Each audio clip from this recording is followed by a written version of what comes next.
Hello, welcome everyone to this session on mergers and sharing models, joining forces for greater impact.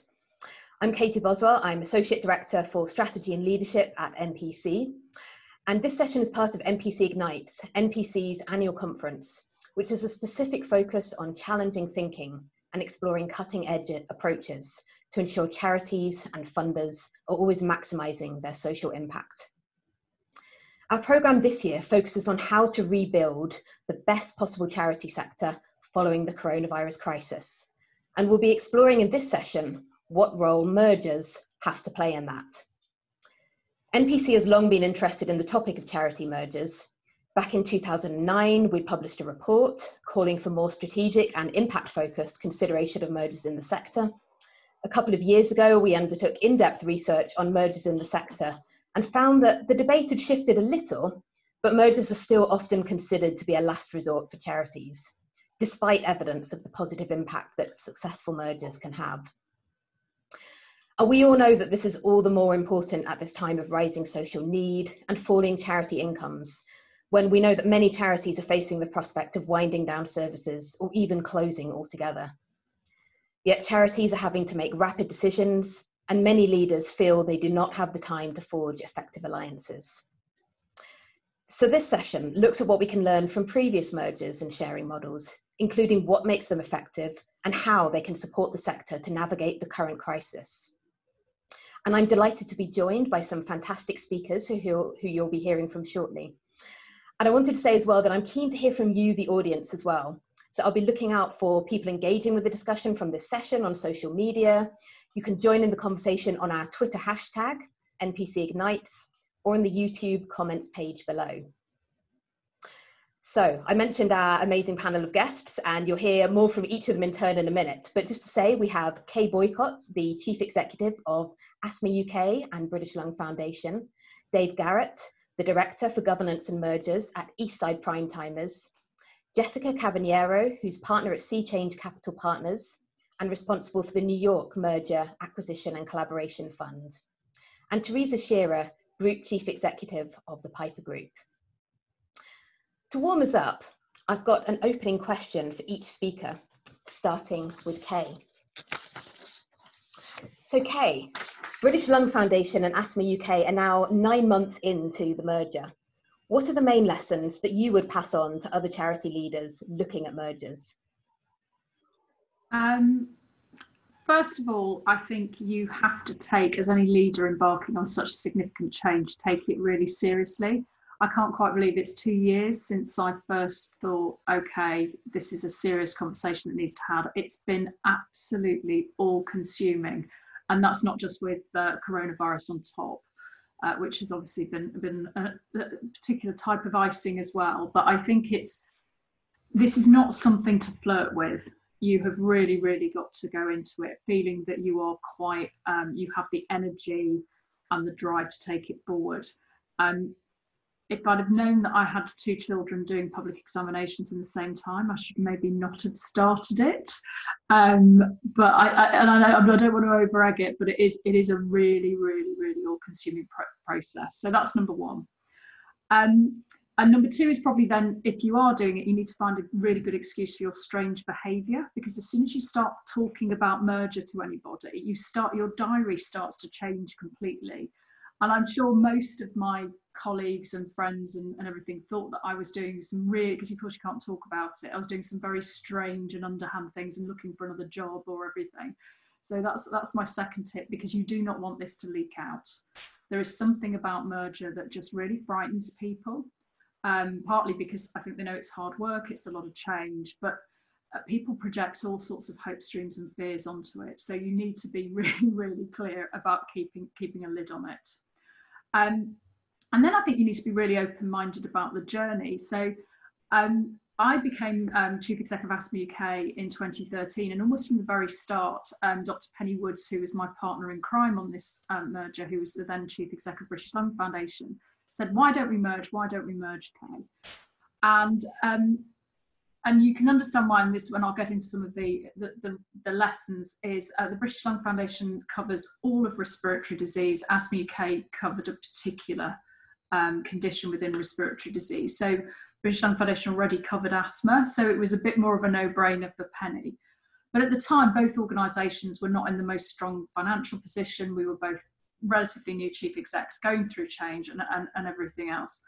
And it was only a couple of years ago where the external environment changed. We were both in much stronger positions, interestingly, that we really decided to come together and do this. So I think being open-minded about the journey, never say never, but also about 6 months in, I'd done some of the initial work, and I actually said to my trustees, I'm not sure this is going to work. And one of them, who has a background in private equity and also really had worked with a lot of mergers, said, well, actually, what you're talking about is the sort of thing that you think is bad is normally the stuff that we think is good in the commercial world. And just completely pivoted how I thought about it. And I always thought, now I'm an ex-strategy consultant, I thought I can work through these things, but I think it is a journey emotionally as well as rationally. And so be open-minded about this. And as I understand, and maybe other people can say, this quite often happens in a merger situation, that people flip-flop a bit. Then I'm going to sound very creepy. I would say use the tremendous resources that are available. So both the NPC guide and the Eastside Primetimers guide, I could probably quote by heart towards the end. And I follow, why bother recreating the wheel about the process that you need to go through, and just follow that pretty much slavishly. I did. The other thing, though, that was a bit of a gap is about post-merger integration. And I very cheekily phoned up a rather marvellous professor at the Cass Business School who works in the mergers research unit there. And he pointed me to an NHS study actually about mergers and post-merger integration. And I then followed that slavishly. And I think that was really important. You're not the first person to do this at all. Mm. The bit we didn't do, and it was for lots of reasons, mainly to do with summer holidays, I think, was to set up the joint collaborative board. We hit the real merger, and again, don't hit the real merger crunch point between June and September when your trustees might want to go on holiday. Might be the other thing to think about in this. But we didn't do the joint collaborative board, and that was a real mistake, and that created a lot more extra cost and time and angst. Finally, don't think this is going to be all about cost savings. We invested an enormous amount in this. And I think one of the things I will say, if I'm being a tiny bit critical, I think now there's a lot of stuff about thinking about restructures. The technology integration is probably as important as the restructure. And certainly that was one of the big drivers for us, was the increasing cost of technology. But actually the cost of technology integration is extraordinary when you think about it. And I know it's a cliche, but I'm going to end up with it. Any change program, it's all about culture. My very first meeting with the new team, we did back to, let's do a team charter. Let's talk about our feelings. What do we want to get out of this? Masses. I probably spend even now at least a day a week on internal comms, or thinking about internal comms, and that's for 180 people. So culture. I suppose the final lesson is don't hope a pandemic doesn't hit in the first 100 days. But then on the other hand, there's nothing like focusing on your beneficiaries to bring two organisations together. And I suppose that's the thing at the heart of any of these mergers. If you, and again, cliche, if you keep the beneficiary at the heart, you'll probably manage to muddle through, even when it all feels a bit grim and hard and political or whatever else. I am so glad we did it. We would have been in, both organisations would have been much weaker during this period of chaos if we hadn't merged. Wow, thanks, Kate. Some really useful tips, and I'm sure we'll return to many of those topics. There's a huge amount there to dig into in this conversation, and particularly appreciate you sharing some personal and sometimes emotional tips there, which is really helpful, I'm sure, for other leaders that are looking at going through similar things. I'm going to turn next to Dave, and in fact, Kate's already given a nice advert for your work, but the Eastside Primetimers, as well as running the Good Merger Index, has supported numerous charities to merge over the years. What are you seeing in terms of current trends across the sector at the moment? Yeah, thank you. Well, at the moment, the question I get asked a lot is, oh, COVID, that's going to lead to lots more mergers, isn't it? And there's a real assumption about that. No surprise that at the moment that's not the case. There was a blip in, I mean, we look at numbers all the time because, as you say, we publish an annual piece of research on not just the numbers, but some of the analysis behind the mergers in the sector. And it's always the case that in the first 6 months of any financial year, that's when most of the mergers happen. Because if you're planning a merger even now or over the summer, you generally aim for the first day of the new financial year. So there's a big spike. And to be fair, we didn't really see any more mergers this year than last year, but then COVID had only just come in the spring.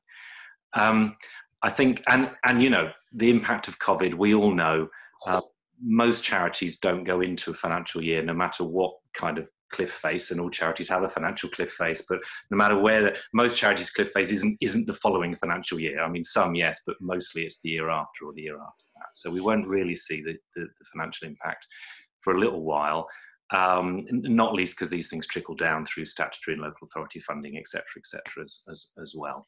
So the question is, will we see more mergers as a result of COVID? We've been doing the Good Merger Index for 7 years now, and I would say I'm a little Eeyore-ish about whether it will lead to more mergers. Certainly the thing we can look at is austerity, and austerity, massive seismic impact financially for the sector, and the numbers didn't go up in austerity or in the post-austerity period. And I think there's a lot of reasons for that, and we'll talk about that. One of the first things, of course, is that there aren't very many mergers in the sector anyway. We know that. They're always less than 100 a year, 60 to 80. Most mergers are, in fact, takeovers, or that word acquisition. So most mergers are a larger charity in some way merging with, it's a takeover really, with a smaller charity. And in most cases, what we find is that, and it's obvious, the larger charity is in a stronger financial position and the smaller charity is in a weaker financial position. So most charities are, unfortunately, financially driven in some way, which is such a shame. As Kay said, you know, the better mergers we see are those that are entirely beneficiary focused and strategically focused. And I'm sure we'll get onto that, rather than because someone's facing a financial cliff edge. But despite the fact that most mergers have some kind of financial push on them, austerity didn't lead to more mergers. And I have a fairly clear view about that, but we can obviously talk about it. And that's that, unlike the commercial sector, charities can shrink and feel really good about it.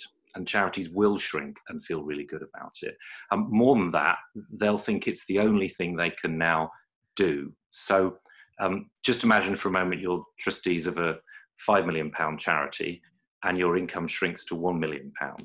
It becomes even more important to you that you ring fence those precious resources to do the thing that you believe you're the only charity can do and nobody else can do on this planet. And those are some of the reasons why more mergers don't happen in the first place. But in a time of shrinkage, everybody circles the wagons even more and says, no, we must hold on to these to do our precious thing in our precious time. So that's a strong driver moving forward, and certainly it was in austerity. So that's my start for 10, if you like. We don't know as yet whether the trends will be upwards. I suspect they may not be. Although financial imperatives are always there, charities will shrink and feel good about it. And there's a real shame in all of this. There's a real shame that we have these discussions around mergers because there's a financial thing going on. Because as we all know, mergers are better done with a strategic viewpoint, not with a raw financial one. Thanks, Dave. Really interesting. And we're touching on this issue of the conversation around mergers and how it's perceived. And in that vein, I'm really interested to come to Jess and look at the picture in the US. And in particular, the New York Mergers Acquisition and Collaboration Fund has been running for 8 years now. How have you seen the conversation around mergers change over that time?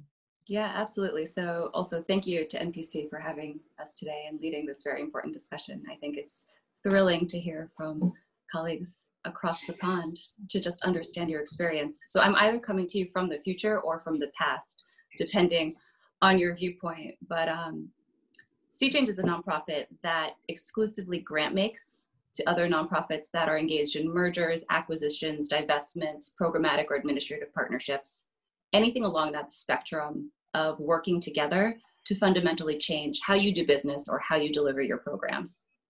I've been leading that work for 8 years, principally focused in New York, but we've also got 2 other funds, one nationally active and one active in Philadelphia. And what we've seen since 2012 is that the conversation has shifted.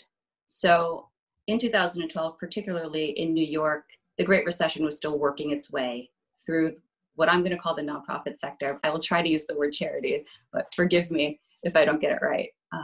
And that's no surprise because the nonprofit sector is lagging by definition. And so all of the economic, I think, overturn that you were seeing in the private sector was still working its way in 2012 and 2013. And principally all of the conversations I was having was between organizations who were deeply financially distressed, seeking out mergers in particular as a means to preserve program, preserve legacy, tried to do the best that they could with what they had, with what little they had left. And I don't think that that helped erase the stigma that follows mergers, as Kay so articulated, where people are fearful that this is just a strategy for the weak to do something to save themselves.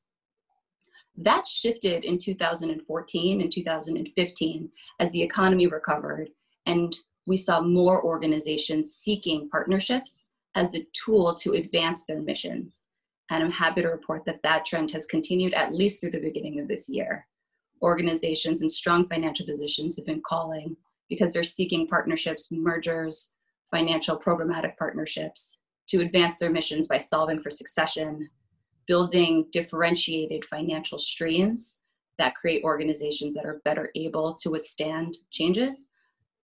Also as a means to simply increase their programmatic impact because they're coming together to do more. They're reaching more people, they're expanding their geographies.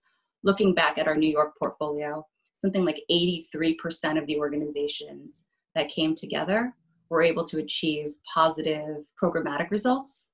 53% were able to recruit and retain higher quality staff than they would have on their own.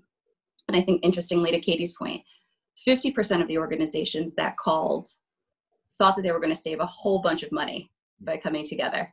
And only 31% did. And that makes a lot of sense if you think about how organizations are funded, right? Most organizations spend most of their money on people doing the very hard programmatic work. So if you're doing this to increase your impact, increase your programs, invest in capacity, you're actually going to wind up spending more money than you save.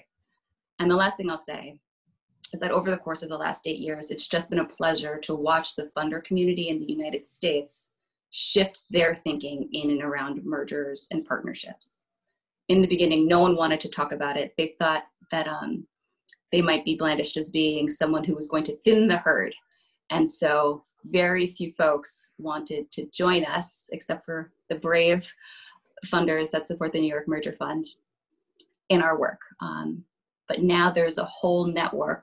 There are 8 cities across the US with funds similar to NIMAC that support this work for nonprofits.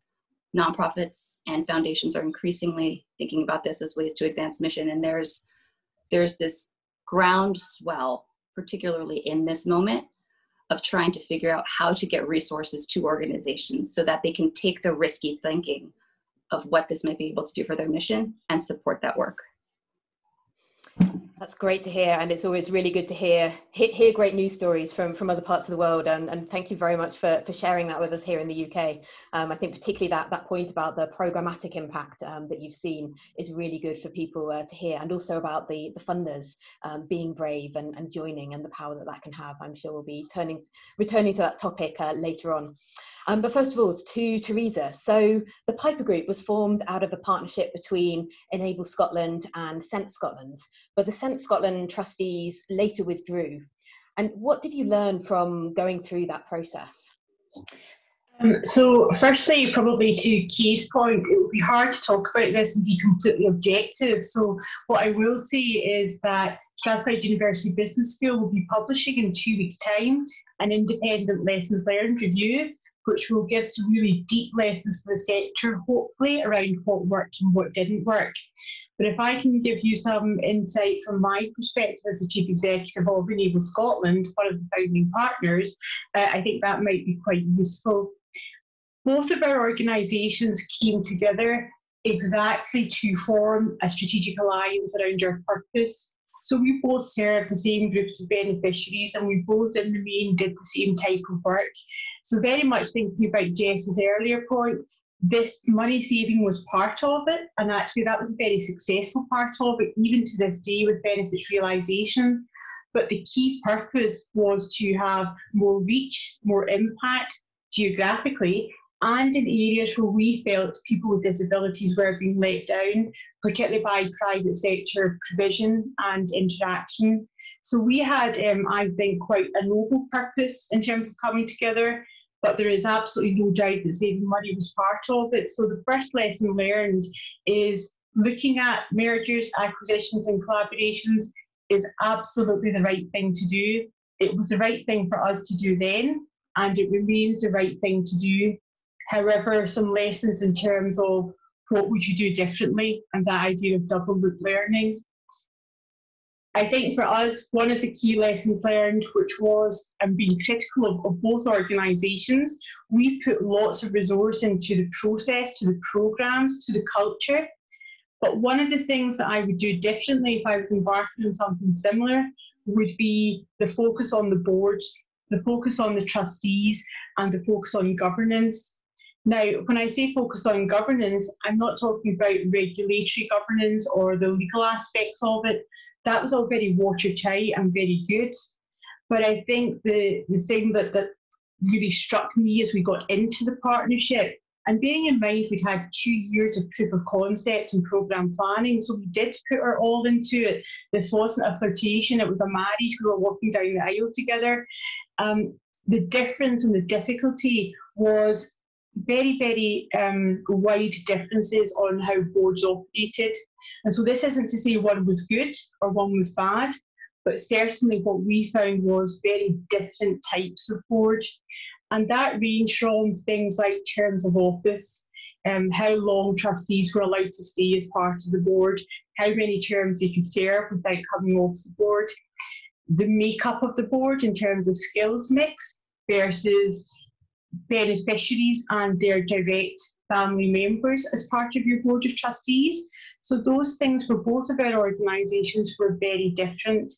And in the end, despite the fact on paper the programme was very successful and actually did have a range of financial benefits as well as employee and beneficiary benefits, what didn't work was the two organisational boards of trustees in terms of their vision.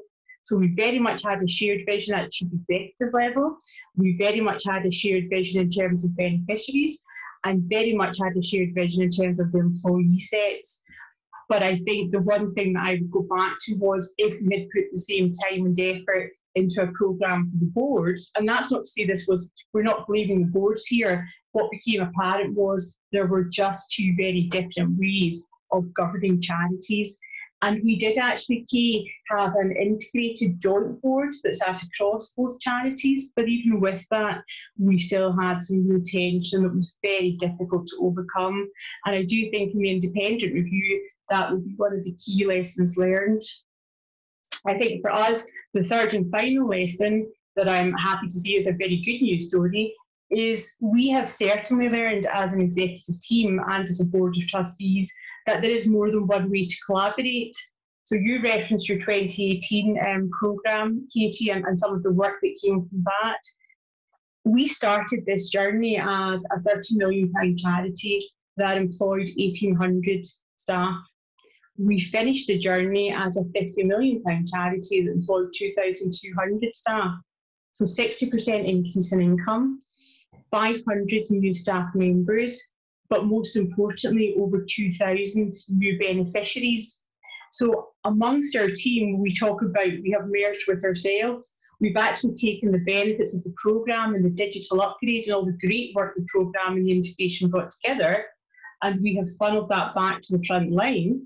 And we've actually had, by any metric, huge levels of success in terms of growing our impact and reach as an organisation.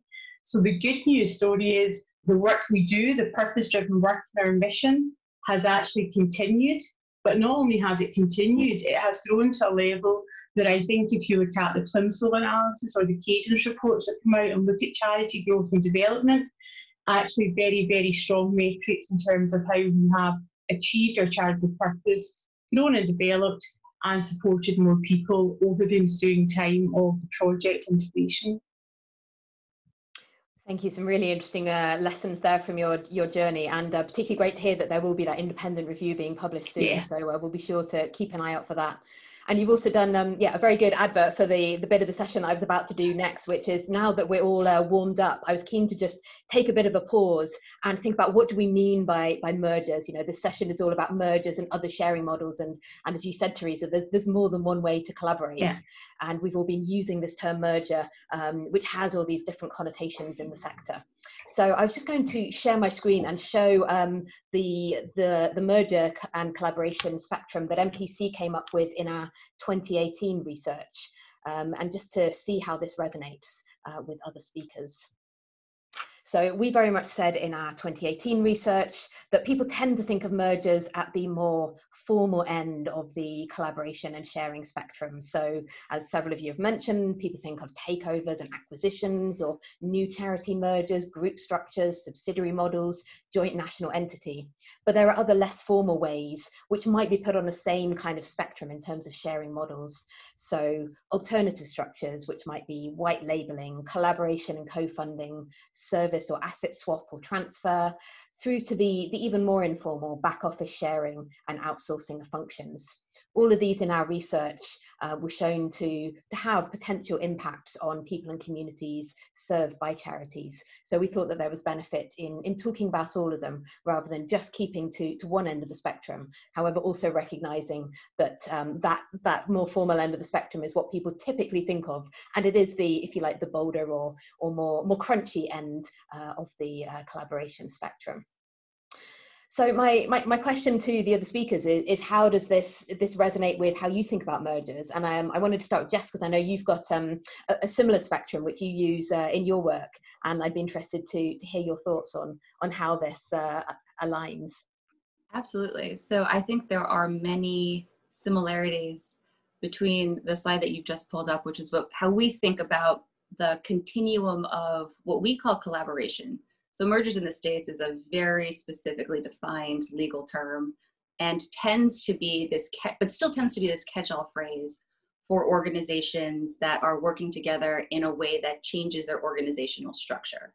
But when we talk about the type of activity that we support, we're looking at everything from that middle shared services arrangement through to integrated organization. And I think, to both Kay and I think Theresa's experience, there are many ways to come together, and you can evolve in your partnership. So we've used the dating analogy and the marriage analogy a bit, but you need to date a little bit in order to identify whom your best partner might be, particularly to Kay's point, if you're thinking about culture. And so sometimes these partnerships start off just very informally, because you're either working together through a network or doing some short-term informal programmatic partnership. And as that relationship evolves, we see organizations start to become more comfortable with this more formal partnership, which is where we step in and start to fund. When I think back to the groups that we've worked with, I think something like 93% of the organizations that we wind up funding have previously worked with their partners. And that's just because these organizations need to trust each other in order to engage in this. If you think about the type of work that Kay and Theresa have done and the effort that they've spent in trying to get their mergers and collaborations off the ground, it takes a ton of work, and it moves at the speed of trust. And so that trust is best developed with a previous and strong relationship from the start. Thanks. And Dave, I know that Eastside Primetimers has a very similar spectrum as well. What are your thoughts on definitions? Yeah, I'm just checking sure I'm not muted. No, I'm not muted. Good. Yeah, no, absolutely. So I won't just repeat what's been said. Three things I'd say about that, and I absolutely agree. You know, engaging in some partnership work is often a first step. However, I have a little health warning, which is sometimes we'll work with two charities and explore merger with them. And it's an easy get out sometimes for trustees, especially, to say, well, let's not merge because that's too big and scary. Let's try some partnership work and see if that works instead. and with the idea that if we do some partnership work together, that will prove whether we can work together or not. I mean, there's a health warning around that, firstly, because sometimes working in collaboration with another charity without the structure of a merger, without the decision-making around that, can actually cause more tension. I mean, we've all been in bits of partnership work with my old CEO hat on, with other charities, which have gone disastrously wrong for all sorts of reasons to do with how the partnership's set up, which doesn't necessarily mean that a merger wouldn't have worked. So there's a health warning there. The second health warning, and it speaks to that point about boards and how important boards are in merger decisions.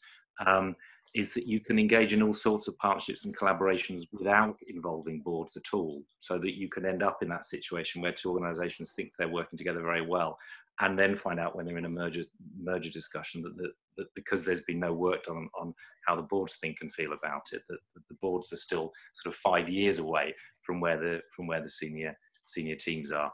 And the third thing I'd say, I think this is relevant, is quite often in merger discussions, we'll get asked for a sort of magic model which doesn't exist, which is, look, can you find us a partnership model, Dave, that has all the benefits of merger that actually isn't merger? And there is a point at which you have to say, well, no, look, if you want everything, if you want the whole barrel of everything that a merger might give you in terms of advantages, you are going to have to take that leap of faith and jump over into the merger space from the partnership space, because ultimately there isn't a form of partnership that gives you everything that merger does.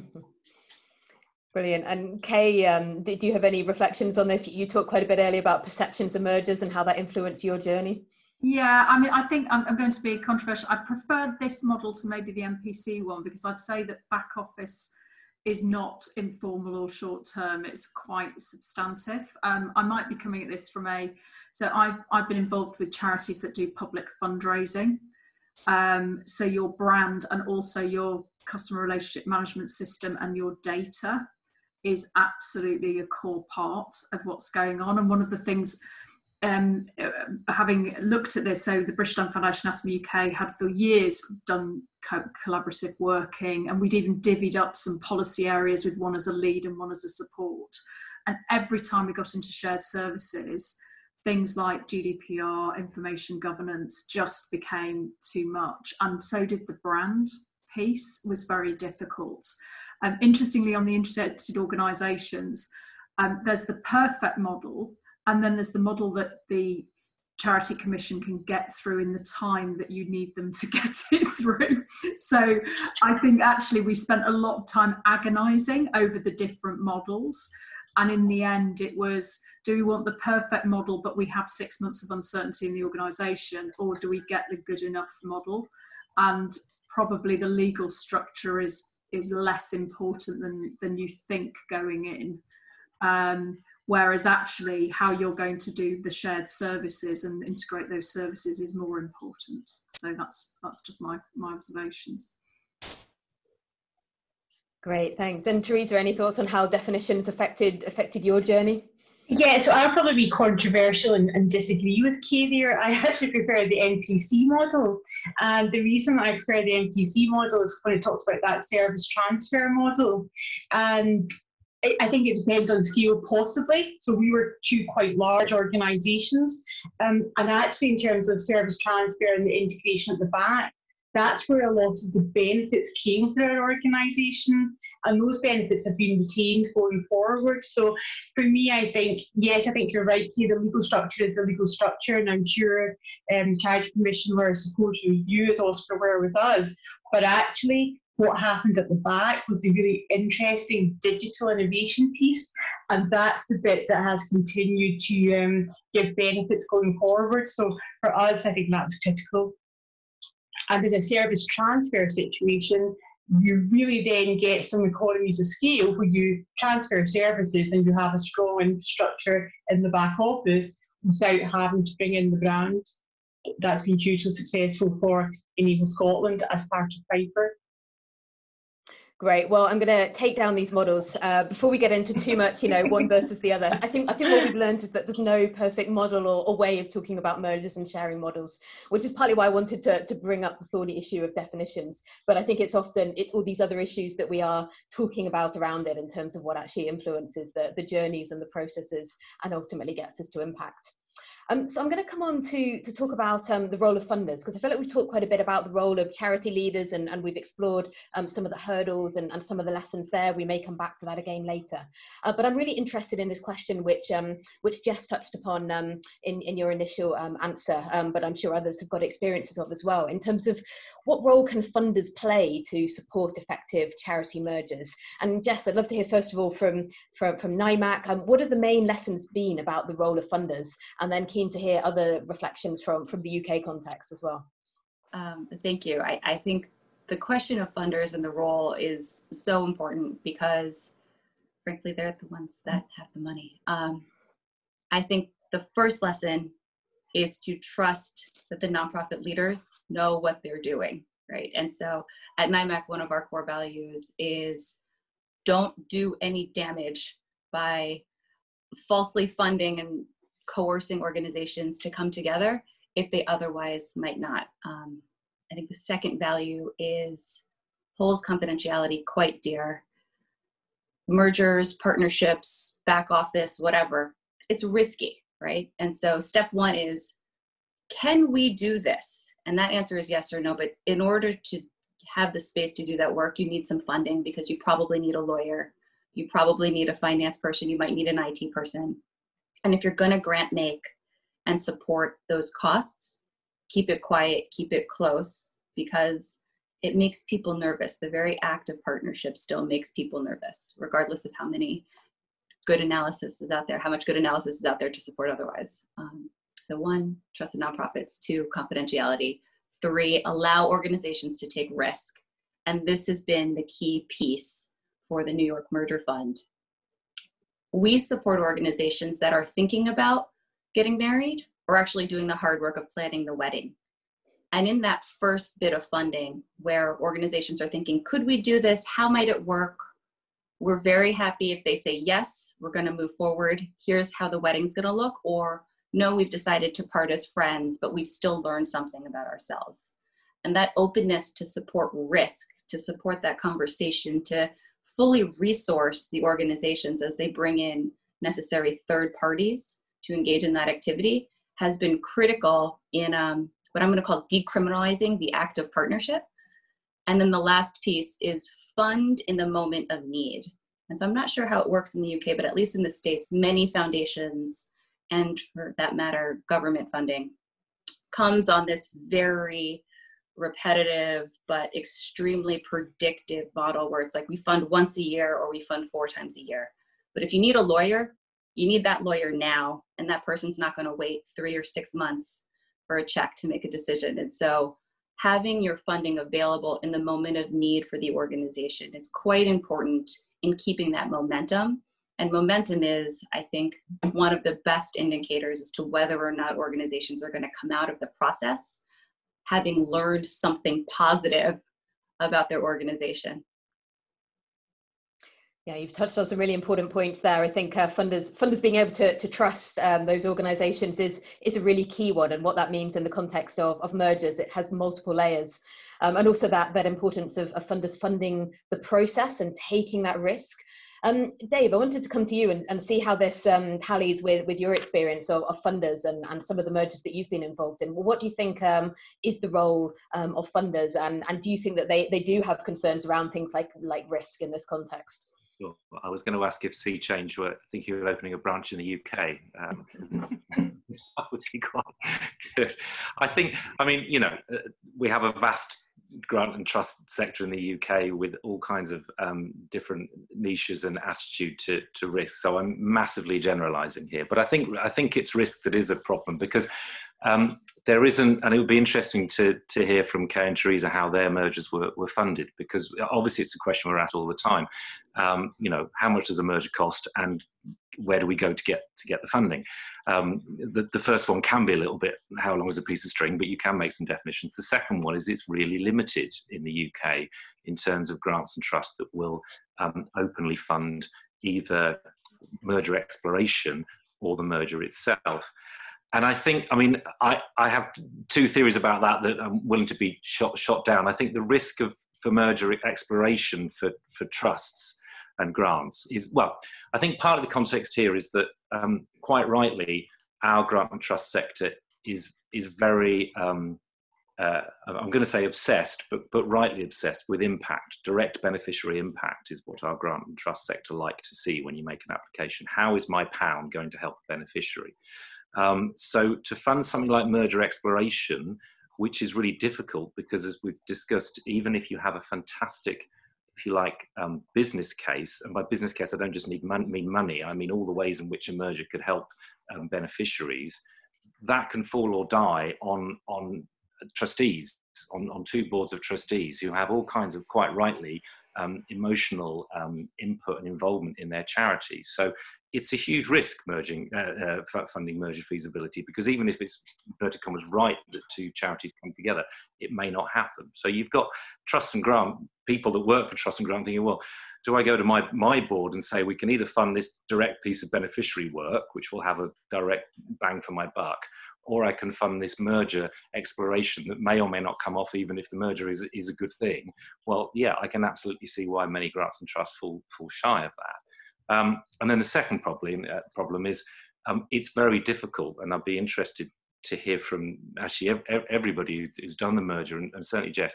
It's very, very difficult to say 2 years after a merger or 3 years after a merger, this is how things got better for beneficiaries, or this is how our charity expanded, or this is how things were improved in all sorts of ways, directly because of the merger. All kinds of other things could be the reason and the causality of expansion of funding or better things happening for beneficiaries. So again, for grants and trusts, who are so impact focused, it's difficult to say, fund this merger because in 3 years' time, X and Y will happen. So all of that means that in general, it is a generalization, and I get it. The grant and trust sector doesn't leap in 2 feet into funding merger work. So Theresa and then Kay, what have been your experiences of funders? So I had to say, without sounding like Pollyanna, very positive. So we were very lucky in terms of the Robertson Trust, who are one of the significant funders here in Scotland. We went to them with our vision, we had our business case, and we were able to show the impact for beneficiaries in terms of digital upgrade and innovation. And I think what really interested them was, yes, they could fund something that would have a direct benefit to beneficiaries there and then, but what we were coming to them with was something which was much more longer term, and where we could say not only will our charity beneficiaries have an impact, but some of the lowest paid workers in our economy, the social care charity workers, will also have significant benefits. And so if you look at a funder like that, who's really interested in poverty and trauma and the impacts of it, to be able to see this programme is good, not just about the merger of two organisations, but because of the benefits that we will bring to our beneficiaries and to our frontline staff, that was really interesting to them. And they did stand shoulder to shoulder with us. And I think, Jess talked about funding in the moment. So they funded some legal work, they funded some digital work, they funded the pieces of work where you would typically not have that experience internal to your charity. And I think they were probably a great example of how funders could and should work.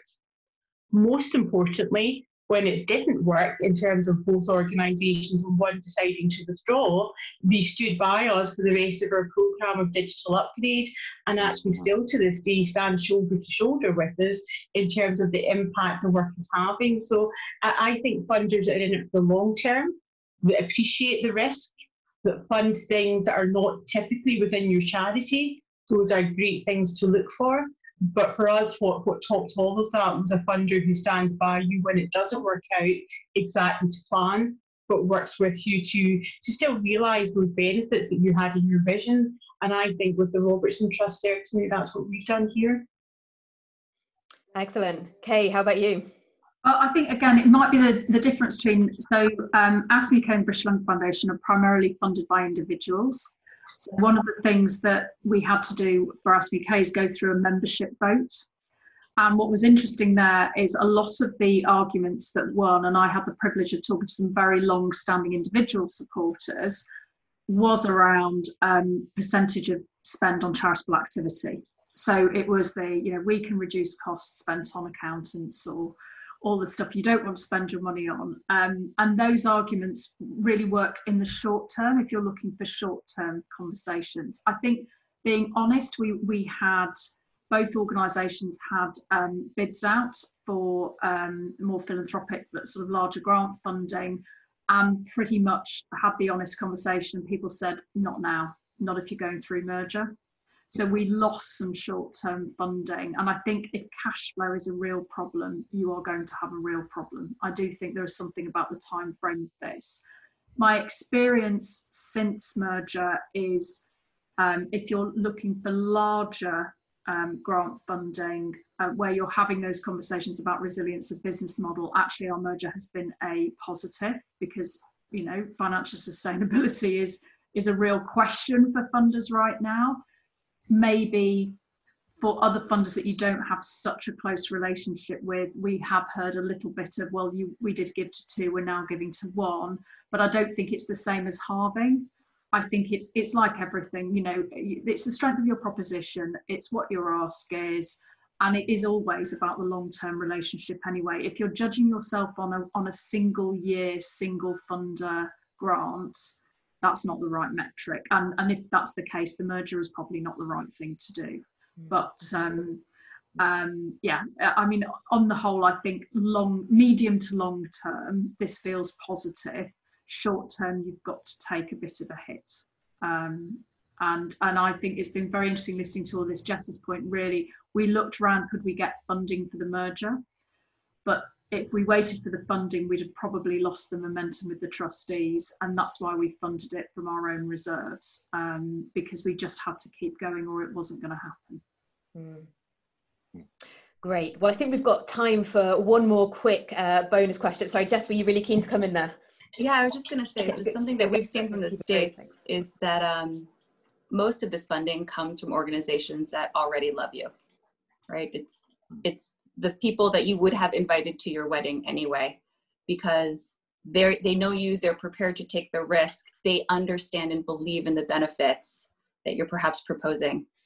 And so, I think both of your experience leads to that. And then just David, on your point, in terms of how we view success. So we don't look at it principally on the point of the beneficiary, because you can't isolate that.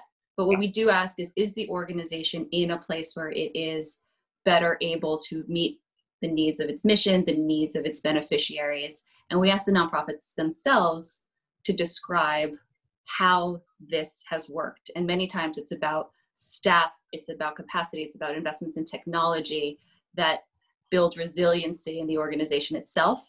And then from there, we just assume, and I think we're right, that they're doing good and better work in the community. Well, that sounds like a good approach.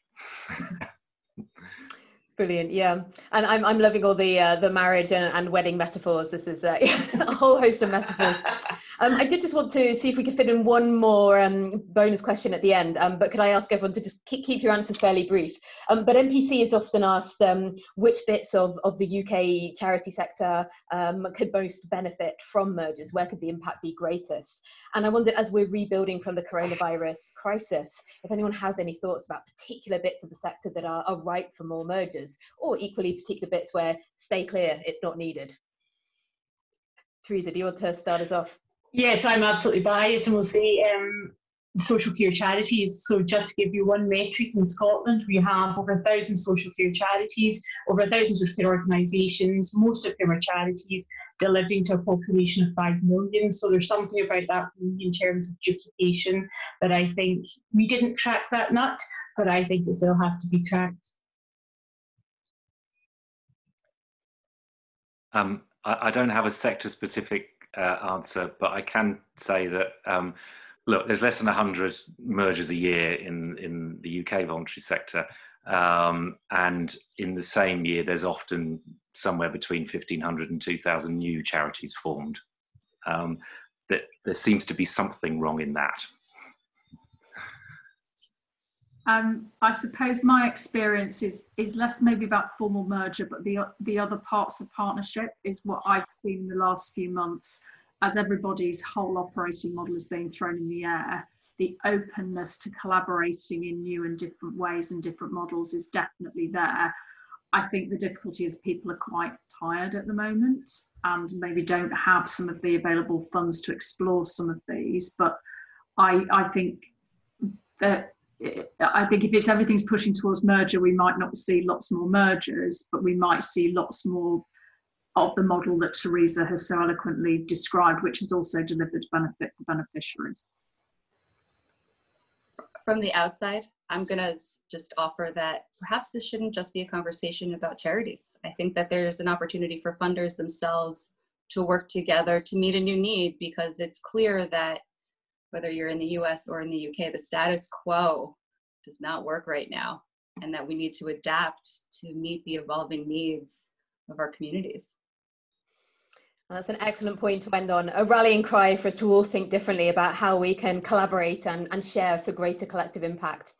So I'd like to thank all the speakers for your incredibly generous insights, sharing lessons from your own experience, providing thoughtful and often thought-provoking comments about where we go next. There's lots of food for thought here, and I'm sure everyone watching, whether they're charities or funders or anyone else who's interested in the sector, has got something to take back to their organisations as they're thinking about where they go next.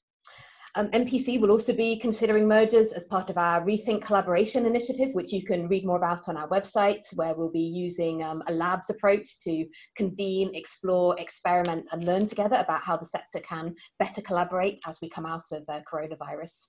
If you'd like to be part of this or to find out more, please get in touch. And you can also sign up to MPC's newsletter to make sure that you don't miss out on any updates on this. As a charity, we ourselves rely on funding from people who recognise the value of bringing this thinking to the social sector to maximise impact for people and communities. And again, if you would like to get involved and support this work, please get in touch either through the website or social media. We would love to hear from you. And coming back to today's conversation, I'd encourage everyone listening to continue the discussion on social media. You can tweet us or post a comment on YouTube below. I'll be on social media to answer any questions and to continue the discussion. And I'd also like to highlight that some of the issues about decision making and how charity leaders can make the most effective decisions that we touched upon in this conversation will be further picked up in another NPC Ignite session tomorrow, which is on governance and decision making through a crisis. How can charity leaders navigate the COVID-19 recovery? That's tomorrow at 12:10 to 1:10, and it will look at how charity boards and leadership teams can make decisions that allow them to seize opportunities, manage risks, and embrace change. We've also had quite a conversation today about funders and philanthropists, and there's a number of sessions that touch on this, particularly one about trust-based philanthropy, but also one around the future of philanthropy. And I'm sure lots of the topics that we've touched on here today with regards to funders will also be picked up again in those sessions. So thanks once again to our brilliant panel of speakers, and thanks to everyone listening for joining us. Enjoy the rest of NPC Ignites.